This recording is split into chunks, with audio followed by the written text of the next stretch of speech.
Boom! Dudes and dudettes, check it out. So, what we're doing here is basically an episode on the fly. So, before we get into the elephant in the room, or the giant bird in the room, we're gonna go ahead and let you know what's going on. So, last couple of weeks, as we did the live before, for anybody that missed the live, we're just basically updating on everything that's been going on. So it's been a rough couple of months for Brian and I. He's got a bunch of baby stuff going on. I have a bunch of other stuff going on with the property search, which I do believe we're gonna have handled hopefully by the end of the month.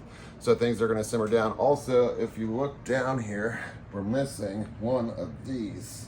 And that's because the computer that we do all our editing with is right now in the shop. So we don't have that as well, which is why you guys are about to get an episode on the fly. You get it? It's a pun. It's a pun that I just did with my bird here. So we're going to be doing an episode with Hootie over here, or Bob, or Walter, or 1,000 other names that everybody's given him at this point in time. I call him Bird, just like I do everything else, because it makes it easier for training for me just to do that. And Bird is molting, so we're constantly finding feathers all over the place. Yes, you are molting, so you're going through your little seasonal molt.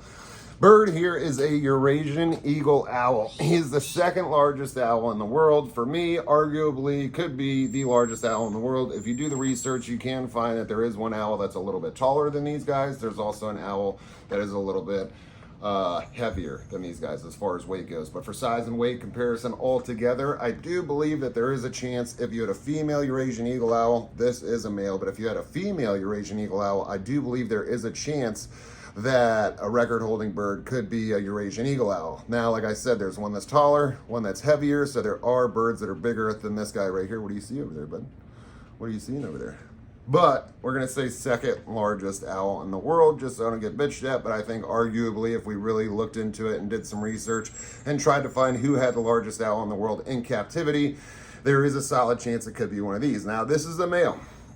And the interesting part about these is it is a bird of prey. It's a raptor species. Now, raptor, generally speaking, means pretty much any bird that can swoop down, grab his prey with his feet, and then fly away with it is going to be considered a part of that raptor family. So you have hawks, you have eagles, falcons, owls, the whole 9 yards all the way through. Now, these birds, and hawks and falcons and all that other stuff, are used in something that's called falconry. Now, falconry is either these days a sport, but back in the day, way back in the day, this was actually a way for people that could use an animal to their advantage to be able to hunt for their food. So basically what they did is what's called falconry. So they would catch a bird. Now, this bird was imprinted on me. So this bird was hand raised as a baby. So generally speaking, if you were doing actual falconry where you're going to be hunting your birds, you're not going to be using an imprinted animal. You want a parent raised animal. Those birds are usually trapped. Just like in the olden days, they would trap a fledgling bird and then send those birds out to go catch food for them. So basically what you do is you're capturing this bird that's already free flighted, it's already going, it's already hunting for its own food, and then you teach that bird to hunt for you. So these guys can be used in hunting. Now, owls are a little bit different because they are big ass stubborn birds, especially these guys right here. So homie here is a little overweight. He has not been trained to fly yet because when I got him, originally he was going to be used for the free flight stuff. Eventually, I will teach him that. We just haven't had the time to do so. My buddy over at Birds and Exotics of the World has kept him for me for a couple of months here, just because we go through this whole process of training these birds. And it starts with manning the bird, which is exactly what I'm doing right now. Manning means I'm basically spending time with the bird. The bird's on the glove. He gets used to the glove. He gets used to eating off of the glove, and he gets used to all of his equipment. Now, we also do what's called weathering the bird. And weathering the bird is basically you have a bird on a perch, and then you have all this equipment here. So the equipment goes like this. You have your leash, and then you have your little swivel here, which is attached to 2 jesses, and each jess is attached to 1 anklet. Now, these anklets here are leather straps, and then you can use leather dresses. These are braided dresses, jesses. I didn't like these before. I'm gonna be honest, I didn't like these before. I preferred my old style leather look, but I have fallen in love with these. They're much easier to use, and they're much easier to pull in and out when I wanna get the equipment off the bird. So these leathers here, I just ordered some new ones. These are a little bit too crusty for my liking. They're fairly new, but you can use what's called Jess grease to be able to keep your equipment for a lot longer. So I just went ahead and ordered new ones because I can't find my Jets grease, and it'll be here in a couple of days. But for me, back to the weathering part of it, what we would do is we would use this leash, we would tie it to his perch, and then we would put the bird on the perch, and the bird's going to do what's called baiting. And he could do it on my hand as well. Baiting basically means that the bird flies away when he's not supposed to, right? Because it is a bird, he wants to fly away at some point in time. He may get spooked, something spooks around him, so we get him used to seeing all kinds of different things. That's why he's calm here. Now, he's never been to Treetops Exotics before, so he's seeing a bunch of new stuff that he hasn't seen before, but you could tell he's not freaking out. He's just kind of doing his thing, getting used to his surroundings, but he's not freaking out. Now, if it wasn't a well-trained bird and he wasn't weathered, he would be constantly bouncing off the glove, constantly trying to fly somewhere, and he could hurt himself. He could break a wing because we're in a very tight area here, but he has been weathered, he has been manned, so he has been trained to a point. He just hasn't been trained for free flight.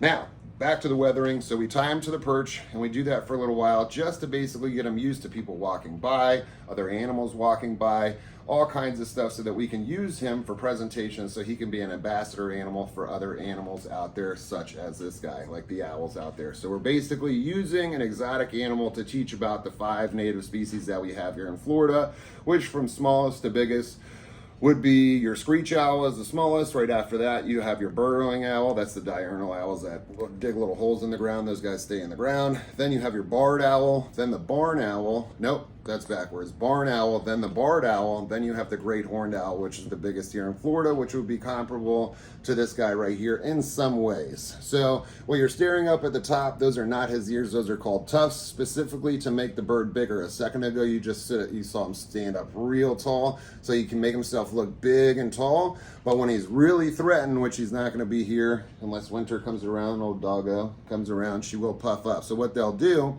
is called mantling, and it's usually used when they have prey, but they'll use it as a threat display too. If you look up mantling on these guys right here, it's this beautiful shape that they do, so they'll bust out their wings to look real big. Every little feather is going to be standing up all over the place. The wings are going to be out, and he's going to look about 10 times the size as he is now, and that's basically to ward off other predators. Now, the biggest predator for birds of prey, obviously, is going to be other birds of prey. Something interesting about these guys, and this is going to be a short episode because we have no ability to edit, no ability to do anything. I'm going to watch my mouth because we can't edit those either, my little F-bombs and all that stuff. So this is going to be the first PG-rated episode that I think we've ever done on this channel. But for these guys, it's a completely monogamous species, and I would love to make so many jokes right now because it's almost like not like that anymore in the people world. But these birds, the birds of prey, are monogamous. So once they find a mate, they mate for life until one either dies, and then at which point I'm assuming they would find another mate after that. But once they find a pair, they're a pair for life. All right, so these guys will, like I said, be a pair for life. So generally speaking, the males are going to be a little bit smaller. So this is a male, and he's a big beast, bro. So the female would be a third bigger than he was. She would be standing about this tall. So males range anywhere from 3.4 pounds all the way up to 4.5 pounds. I usually tend to have heavier males because of the guy that I get them from, breed some big beefy males. But you have females that can be anywhere from 4.5 to 8 pounds. That's a giant bird. I want to say 8 pounds. I could be wrong on that. It could be around 7 pounds, but I want to say 7 to 8 pounds. The little throat puffing that you're seeing here, that's a little bit of stress there because he's probably looking at something down the hallway that he hasn't seen before, so a little throat puffing action or whatever, and it basically shows that he's a little bit stressed out. That's okay. We're going to put you back in your box here in a minute, right when we get finished with you. But these guys mate for life. Now, the smaller male being a little bit more agile than the female, and the female being a big, huge beast, generally speaking, what's going to happen with, this is all across the birds of prey, is that mom is going to protect the nest. So you're going to have mom sitting there with the babies protecting the nest. You're going to have dad hunting for food. So dad goes out, smaller, agile, he goes out, hunts for food, brings food back, brings food back. My mind's somewhere else. Is it on boob? Everybody wants some booby. I could say that, right? That works. So mom's gonna bring, or dad's gonna bring back food for mom and the babies, which is pretty cool because dad's taking, dads can take care of their kids too, right? It's not putting a tit in the mouth, but it's kind of the same thing, right? So the dads will go out, hunt for the food, bring that back for mom and those babies. Now, these guys are pretty interesting because they're going to be over in, this is a Eurasian eagle owl, so obviously it's going to be over in the there's a widespread. People say Hungary, but they could be from all across the Eurasian area over there. So Europe, Asia, all that good stuff. I do believe India, Hungary. I'm not what is it? It's not a geologist. Geographist, meteorologist. Am I close to any one of these? It's No. weather. What's the fucking map guy? Who's a map guy? That is a isn't it? long, weird word. A fucking map guy. I'm not a map guy, so I'm not going to be 100% solid on those You guys. have like a New York accent. I'm not one of those guys right there. But he's going to be pretty widespread. The species is widespread. There's also many different species of eagle owl. This one is a Eurasian eagle owl, but there's a bunch of other species of eagle owl, this one being the largest one.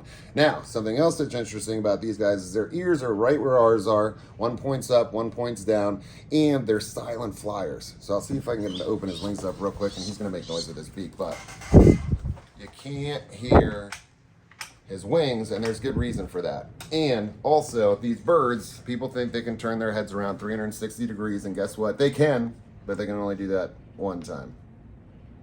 Why are you looking at me like that? It's a dad joke, bro. You don't get it? One time. Oh, okay. Click like you're dead.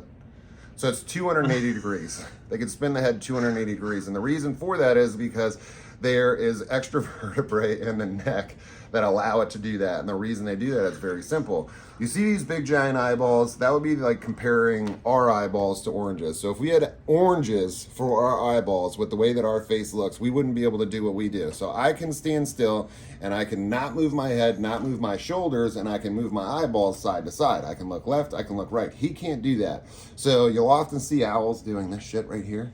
And you think that they're like trying you or doing like a dance off type deal, like they're gonna super dance you to death and stuff like that. That's not what it is. What it is their eyeballs are fixed into their head because of the size of the eyeballs that they have. So what they're doing is they're focusing. They have to focus in. So basically, there's two reasons for that. Number one is the bob and the focus, so they can bring things in and out of focus, and then being able to turn their heads as far as they can. They're silent hunters. So if this guy's in the bushes and he's been waiting for prey, now owls are lazy as shit. Where you have falcons and you have hawks that are constantly flying overhead looking for prey. They're going to be actively hunting prey. An owl is a lazy mofo. So this mofo will sit in one spot for long periods of time and wait for something to come to you because you're a fat, lazy little boy. Yes, you are. Sounds like my spirit animal. That is your spirit animal, bro. Just sitting and waiting for Moe's to get delivered. That's it. So in a nutshell, these guys will see some prey, and if they were to turn around all the way in the trees, they're going to make a lot of noise. It's a big-ass bird turning around to get that prey. So what they do is they look back 280 degrees, and they eyeball that prey, and what they'll do is they'll fly down silently. Now, what makes that silent flight is if you could look real close, I'm not sure if you're going to be able to get it, but if you look real close, you can see serrated edges. You see that, Brian? Can you see that? Yes. You see this right here? Yes. All that's serrated edges. So they have serrated edges all over the edge of every single one of these feathers here, and that's what keeps that silent flight. So the prey doesn't even know it's coming. And then the epic masterpiece of this bird is these giant feetsies right here. Look at these feetsies. More predominantly known as talons, if you want to be a dick about it, but I'm going to call them feetsies. We got so Brian over here. We never use the phone, so bear with us, all right? So we're gonna very archaically clip this together with whatever program we can get into this phone. Back to the feetsies here. So talons, if you want to be specific about it, but his little feetsies here, very strong. Look at this. That's a huge, very sharp talon right there. And unlike some of their raptor counterparts, these guys have 4.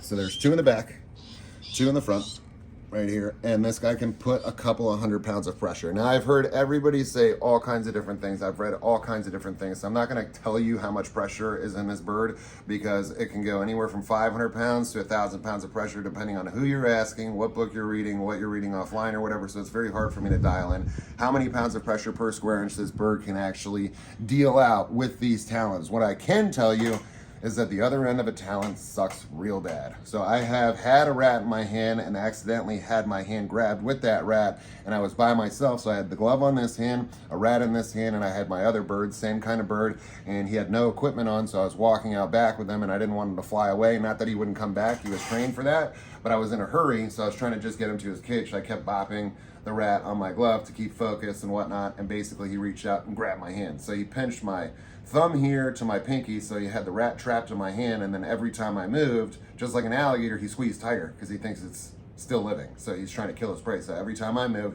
he squeezes a little bit tighter. Now I was by myself, I have no hands, right? So I got the glove on the left hand, the bird's still on the glove, and I got him attached to my right hand, and every time I move it, I'm just there by myself going, oh, what am I gonna do here? So I can tell you that there is an extreme amount of pressure that comes from these talons right here. If he wants to, he could probably send these talons through one side of your hand and right out the other. There's that much pressure, no joke. That's why we use the glove or the gauntlet. It's called the gauntlet, but I'm gonna go ahead and say glove because I think the gauntlet is more reserved for something that comes up past your elbow that's usually used for larger eagles and things like that. We call it an eagle gauntlet. I'm going to go with the bird glove on this one. I feel more comfortable saying that. If anybody wants to correct that, anybody that does falconry, please, by all means, you can correct that in the comments below. No harm, no foul, no shame in my game. So anyway, you got these incredible talons with this incredible force to it. So some people do use these birds to hunt, and what they're going to be hunting with these birds is amazing. If you look it up online, you can YouTube some of this stuff. I don't have any specific channels for you to watch,